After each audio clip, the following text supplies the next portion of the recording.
So we know that sleep is important, and we know that quality sleep allows all of us to function, to show up, to do our best work, to do our best learning, to be present.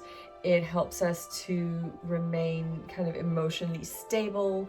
We don't get as easily upset when we've had good sleep and we're well rested. Our bodies are stronger. We know that there is a whole host of benefits to having good, solid sleep. But that's not really what I'm thinking about today. But I see a lot of families with teenagers who will have intermittent sleep disruption. They haven't slept well, so they don't feel they can go to school the next day. So they may stay home from school because they didn't get a lot of sleep. They were working late on an assignment. And then they're tired, so they kind of sleep through the day, and then the next night they don't go to sleep well because they slept all day, and the cycle continues, and the next day they can't go to school. And so I do see parents who will come in and say, what do I do? I know they need good sleep and they haven't slept well, so should I just let them stay home? What is the lesson that we're trying to teach our children? Really, what is our goal? What is our end goal for the lessons we teach our children?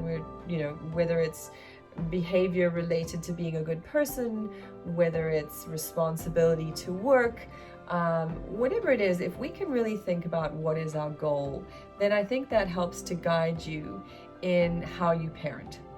So I'll give you an example.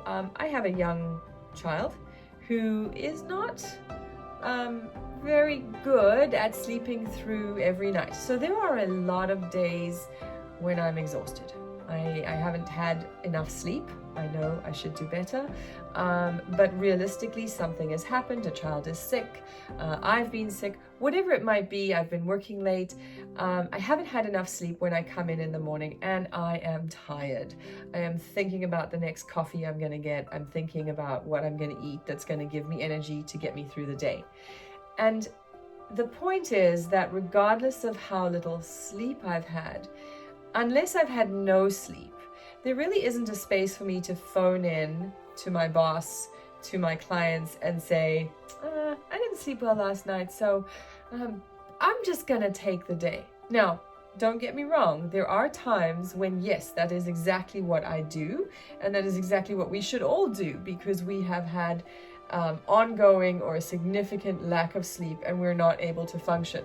But in the occasional time when I've had to stay up late, or I'm studying, or I haven't had a good night, those days, what I need to know is that I can still show up, function through the day. I may not be 100%, you may only get 40 or 50%, but that's okay. I can still do what I have to do to survive in the world.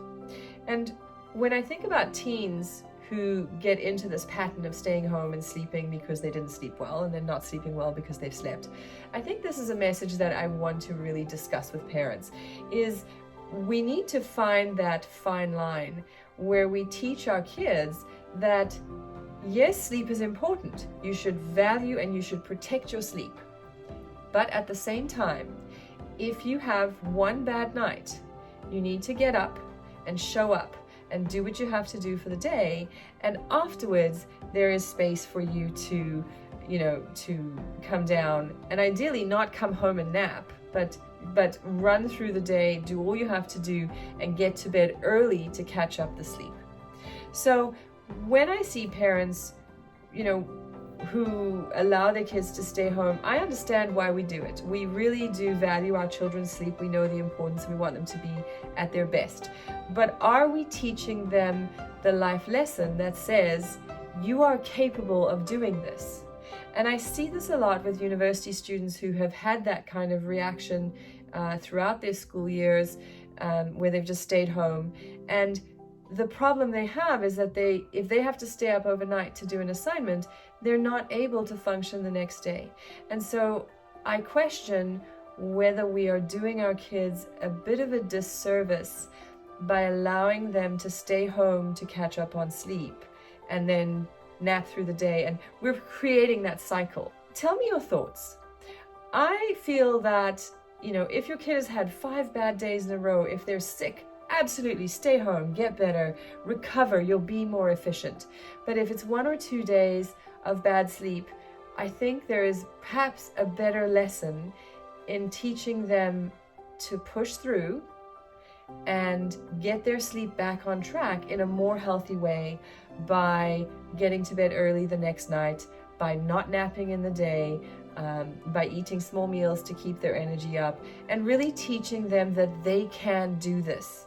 They don't need to fall down in a heap. They have the strength to do what they need to do to function, and then catch up and make time a priority to catch up. So, you know, you've had a bad day, you didn't sleep, but you went to school anyway, so we'd have a really good early dinner, you know, do a little bit of homework, and then try and get yourself to bed early and make that a priority. And I feel that if we can hold that line, if we can walk that balance with our teens, then really we're setting them up to be incredibly successful in their adult years. So in the comments below, let me know your thoughts, if you agree, if you disagree. Really, where is the line for you in terms of when your kids should stay home and when they should be kind of pushing through? Thanks.